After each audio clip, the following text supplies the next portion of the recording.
There is something profoundly unsettling about the way a man in love behaves, not because love makes him cruel or erratic, but because love forces him to do the one thing the male psyche is biologically, culturally, and psychologically conditioned to resist with every ounce of its constructed identity: become visible. And here is where it begins, not with flowers, not with declarations, not with grand romantic gestures rehearsed in front of a bathroom mirror. It begins in the unconscious, that vast, terrifying ocean Carl Jung described as far larger than the small island of awareness we call the conscious mind. The unconscious doesn't ask permission, it doesn't negotiate, it simply acts through him. And if you know what to look for, you will see it operating in real time, carving itself into his behavior like water carving stone. But here's the truth most people refuse to sit with. A man who is deeply, genuinely in love with you will show you long before he knows it himself. Let that sink in. His conscious mind may still be constructing elaborate defenses, rationalizations, distractions, the emotional avoidance strategies he perfected in childhood. But the unconscious? The unconscious has already made its decision, and it is broadcasting that decision through every micro-expression, every unconscious gesture, every inexplicable behavior that he cannot explain and you cannot stop noticing. Jung called the unconscious the shadow architect of human experience, the part of us that builds the structures our conscious selves then walk through, utterly convinced they designed the building themselves. Watch him, not what he says. Watch what his body does when you walk into a room. And this is where it gets dangerous, because most people are watching for the wrong things. They are waiting for words. They are waiting for the performance of love, the cultural theater of romance, the script everyone's been handed since childhood. But a man who hasn't yet admitted his love to himself cannot perform it. What he can do, what he cannot stop himself from doing, is orienting toward you at a subconscious level so consistent, so involuntary, so undeniable, that once you learn to read it, you will never be able to unsee it. This is the phenomenon Jung described within the framework of individuation, the process by which the self integrates its unconscious contents and becomes whole. When a man falls in love, he is not simply attracted to a woman. He is, in Jungian terms, encountering his anima, the feminine archetype buried in the deepest layers of the male psyche, the internalized projection of the ideal that the unconscious has been building since the first meaningful female relationship imprinted itself on his developing mind. When you trigger his anima projection, something seismic happens beneath the surface of his awareness. And most people don't see this. They see only the surface behavior and mistake it for coincidence, for friendliness, for ordinary human interaction. They don't recognize the pattern underneath because the pattern is not operating consciously. It is operating from a depth that neither he nor most of the people observing him have ever been trained to read. But you are going to learn to read it. The first signal, the one that precedes every other, is selective attention. A man in love does not divide his attention equally among the people in his environment. He cannot. His unconscious mind has elevated you to a position of neurological priority that overrides his deliberate attempts at casual indifference. When you speak in a group setting, he goes quiet, not because he is bored, but because something in him is recording you, cataloging you, building an internal archive of your voice, your cadence, your laughter, your pauses. This isn't romantic, not yet. This is deeper than romantic. This is the unconscious in the process of imprinting. Freud would describe what's happening beneath the surface as a kind of controlled obsession. The libidinal energy that normally disperses across a range of stimuli suddenly collapsing inward onto a single object, creating a psychic gravity well that pulls his attention toward you with a force he experiences as inexplicable preference. He doesn't know why he notices when you're not in the room. He just notices. He doesn't know why he remembers the offhand comment you made 3 weeks ago that you've already forgotten. He just remembers. He doesn't know why his mood shifts, almost imperceptibly, when you seem distant or distracted. He just feels it. This is the unconscious speaking, and it will not be silenced by his conscious insistence that he is just being friendly, that he is not the kind of person who does relationships, that he has too much going on right now. The unconscious does not care about his reasons. It does not negotiate with his defenses. It simply keeps turning him like a compass needle toward magnetic north, toward you. But here's the question that should now be pressing uncomfortably against your chest. If all of this is operating below the level of his awareness, below the level of yours, then what are you both missing? What are you both explaining away? And more uncomfortably, what are you afraid to admit you've already seen? Jung spent decades arguing against the most seductive lie of the modern age, the lie that human beings are primarily rational creatures who occasionally lose themselves to emotion. He reversed the formula entirely. We are, he insisted, primarily emotional, instinctive, and unconscious creatures who occasionally achieve moments of rational clarity, and then spend enormous psychological energy pretending those moments represent the full story of who we are. A man in love is a perfect case study in this deception. Watch the way he positions his body when he sits near you. This is not something he is choosing. The body precedes the mind in matters of emotional truth.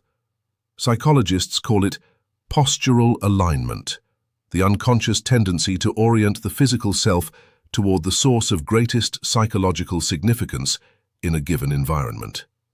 His feet will point toward you even when his face is turned away. His shoulders will open in your direction even in a crowded room where he's pretending to focus elsewhere. His body is confessing something his mouth has not yet permitted itself to say. And here is where it gets dangerous, because he will construct elaborate conscious explanations for all of it. He'll tell himself he's just comfortable around you, that you're easy to talk to, that it's purely situational. He will build a cathedral of rationalization over the raw, trembling truth of what his nervous system is actually experiencing. This is what Freud called repression, not the theatrical suppression of dramatic emotion, but the quiet, efficient, psychological mechanism by which the ego quarantines experiences that threaten its carefully maintained self-concept. A man who has constructed his identity around emotional self-sufficiency, around not needing, around not wanting, around the fortress of independence he began building the first time vulnerability betrayed him, will repress the evidence of love with the same silent efficiency that a corporation buries inconvenient data. He will not lie to you. He will lie to himself first, and the lie to you will simply follow as a consequence. But the unconscious always finds a way around the censor, always. It speaks through the things he does when he's not trying to impress you, when he thinks you're not watching, when his guard drops in the ordinary moments between performances. Watch what he does when you're not the center of the conversation. Does he find reasons to bring you in?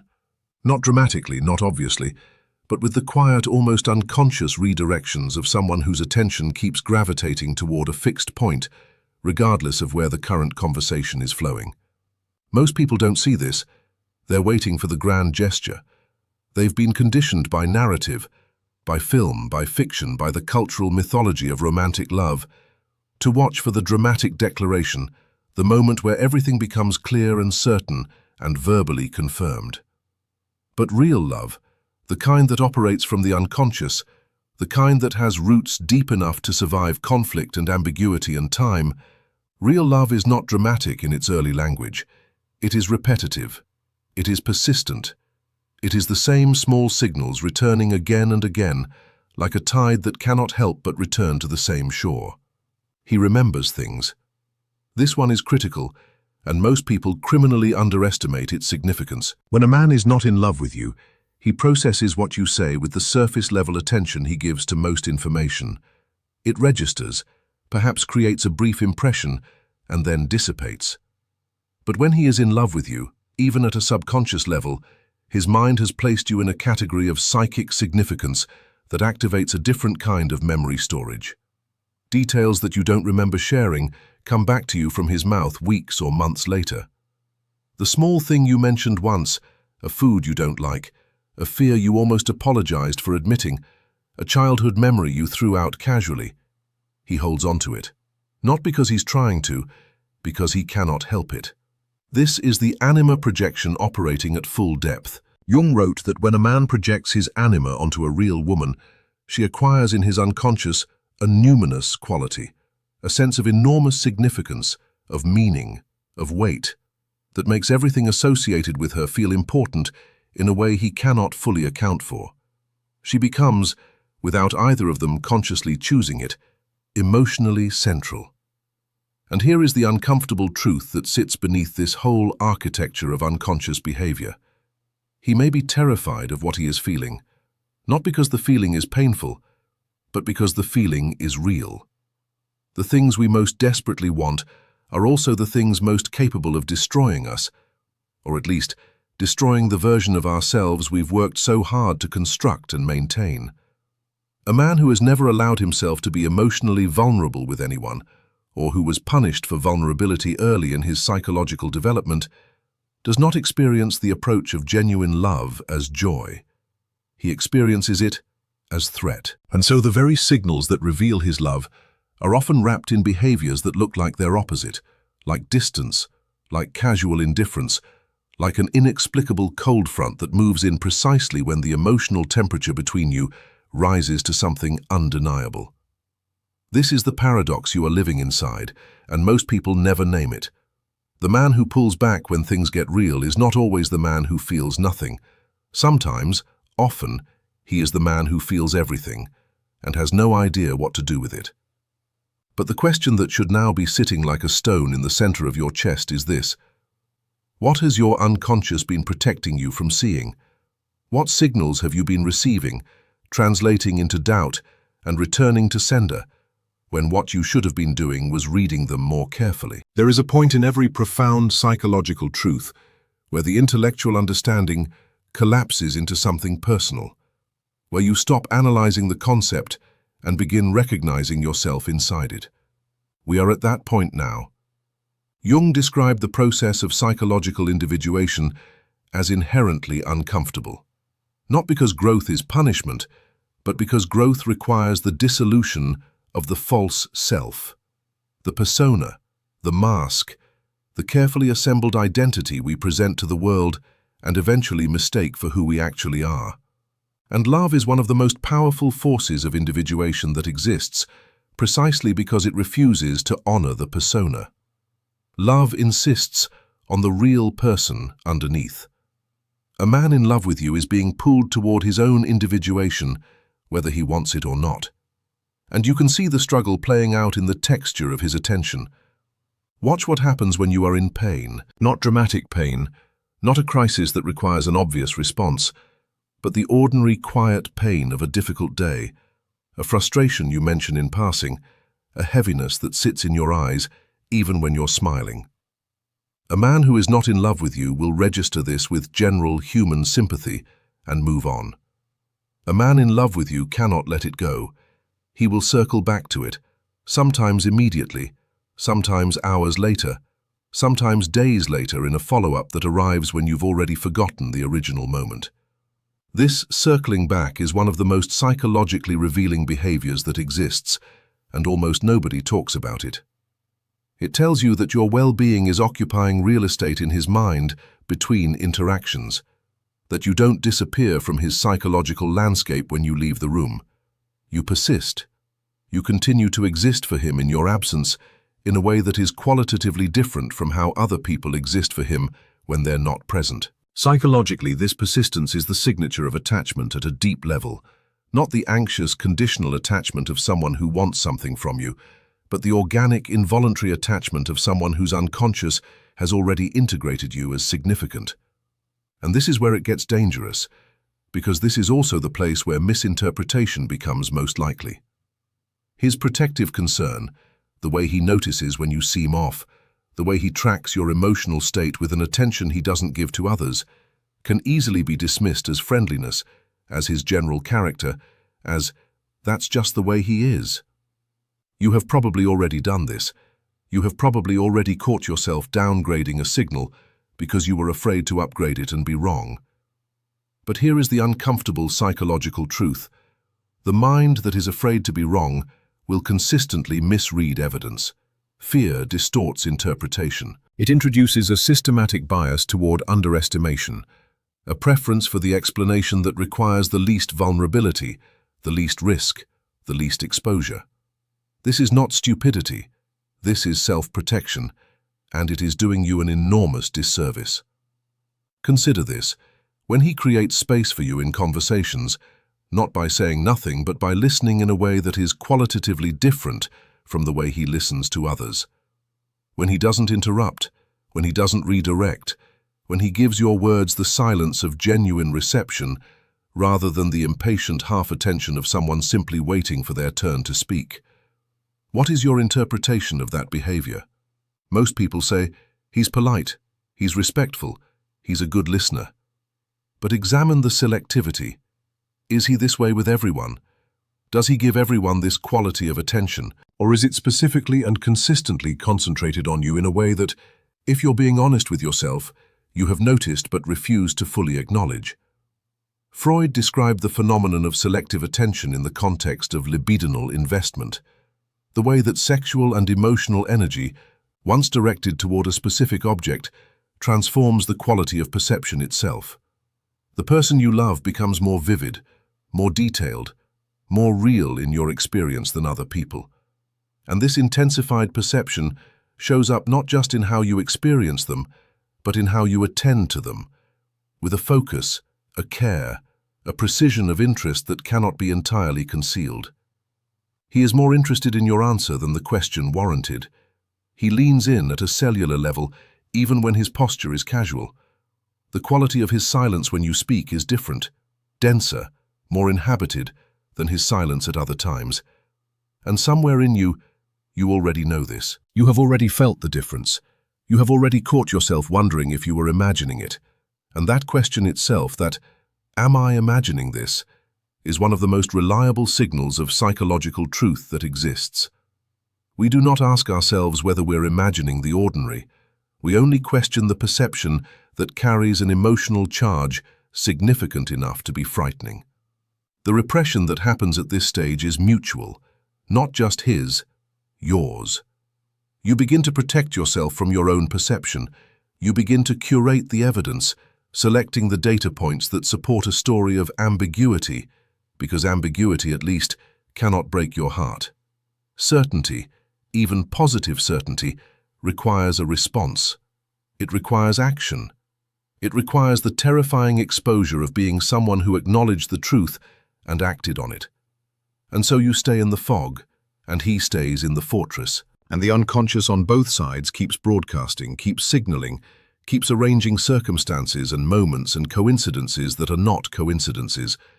And both of you keep explaining it away, until something cracks. Because something always cracks. The unconscious is not patient. It will escalate. It will engineer increasingly undeniable situations. It will make the signals louder and more frequent and more impossible to dismiss.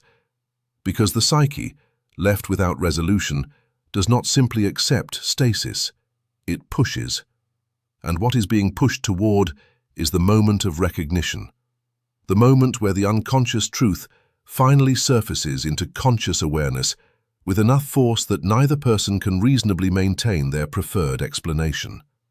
You are approaching that moment, or you are already inside it. The question is whether you are going to meet it, or whether you are going to do what you have perhaps always done, which is to build one more wall between yourself and the thing you most need to see clearly.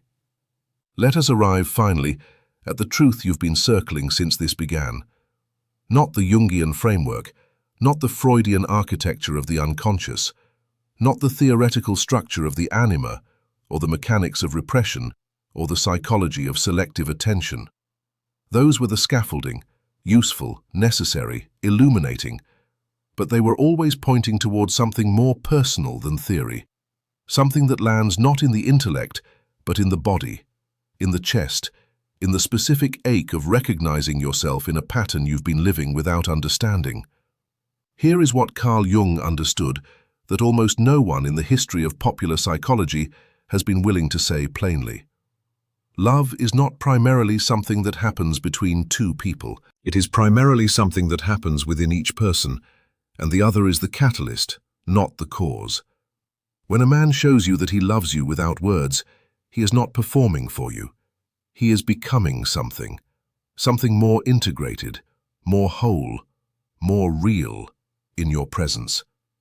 The gravitational pull toward you that his body expresses before his mind catches up, the memory that stores your details with an archival care he applies to nothing else, the quality of his attention that cannot be entirely hidden regardless of how much conscious distance he attempts to maintain. These are not strategies. They are not tactics in the theater of romance. They are the unconscious self erupting through the carefully maintained surface of the persona, because something in him recognizes, at a depth beneath language, that you matter in a way that reorganizes the internal architecture of his experience. And here is the uncomfortable climax of everything that has been building. The reason you are reading or watching this, the reason this landed in your life at this particular moment, is not academic. It is not because you are curious about Jungian theory in the abstract. It is because there is a specific person, a specific set of signals, a specific pattern of behavior that has been pressing against your awareness with enough persistence that you could not dismiss it entirely. And you have been looking for a framework, for permission, to trust what you've already seen. This is where the real repression lives, not in him, in you. Because you have noticed. You have noticed the way his attention moves. You have noticed the way he remembers. You have noticed the quality of the space he creates around you, the way his presence shifts when you enter a room, the way certain moments between you carry a weight and a silence and an electricity that neither of you names, but both of you feel with a clarity that makes the chest tight and the mind want to immediately change the subject. You have noticed, and you have been afraid of what the noticing means. Because if you acknowledge it fully, if you let yourself trust the perception rather than immediately disqualifying it with doubt and second-guessing and the exhausting internal prosecution that demands impossible levels of certainty before allowing you to feel anything safely, then you are exposed. You are someone who saw something, who felt something, who allowed it to be real. And real things can end. Real things can disappoint. Real things require the terrifying vulnerability of having been seen seeing. This is the final psychological truth Jung pointed toward in all his work on individuation, on the shadow, on the integration of the unconscious. The thing that protects you most is also the thing that imprisons you most. The wall that keeps out pain keeps out everything else too. The armor that protects the heart also prevents it from being touched by the very thing it most needs. He is showing you without words. He has been showing you. In the texture of his attention, in the persistence of his memory, in the involuntary orientation of his body, in the quality of his presence when you are near him, in the way he holds space for your pain, in the way he comes back to things, comes back to you, with a consistency that cannot be entirely explained by coincidence or habit or general friendliness. The signals are real, your perception of them is real, and the doubt that keeps arriving to overwrite the perception is not wisdom. It is fear wearing wisdom's clothes. Here is what you need to understand about the unconscious. It does not signal randomly. The subconscious mind of a human being does not develop elaborate patterns of attention and behavior around something that does not matter. The systems Freud described, the libidinal investment, the selective focus, the protective instinct, the persistent memory, these are metabolically expensive. The psyche does not run them for nothing. When you observe them running in someone directed at you, with the consistency and selectivity that you have been observing, you are not misreading the data. You are correctly reading the data and then, in a second operation, choosing not to trust what the data clearly says. Jung's greatest insight was not about the unconscious mind alone. It was about the relationship between the unconscious and the conscious, and the enormous human cost of keeping them in conflict. When you refuse to consciously acknowledge what your unconscious already knows, you do not neutralize the knowledge. You simply force it underground where it festers, where it shapes your behavior without your awareness, where it creates the specific kind of psychological suffering that has no name because its source is the thing you will not look at directly. He loves you. Not because you need someone to love you, not because you lack anything without it, but because it is true, and you have been watching the truth announce itself in 100 wordless ways, and you deserve to stop pretending you don't see it. The most dangerous thing in the world is not a love that arrives loudly, dramatically, in the language of declaration and grand gesture. The most dangerous thing, the thing that can reach places inside you that nothing else can touch, is the love that moves quietly, that builds in the architecture of daily behavior, that declares itself not in speeches, but in the 10,000 small gravitations of a person whose entire unconscious is already oriented, already committed, already home. That love does not ask permission. It does not wait for the right moment or the right words or the right conditions of certainty.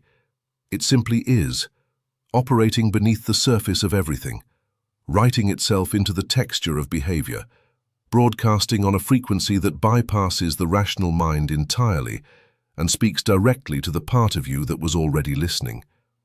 You were already listening. You already know what you heard. The only question left, the question that will define not just this relationship, but the entire trajectory of your emotional life, is whether you have the courage to stop pretending that you don't. Until you make the unconscious conscious, it will direct your life, and you will call it fate.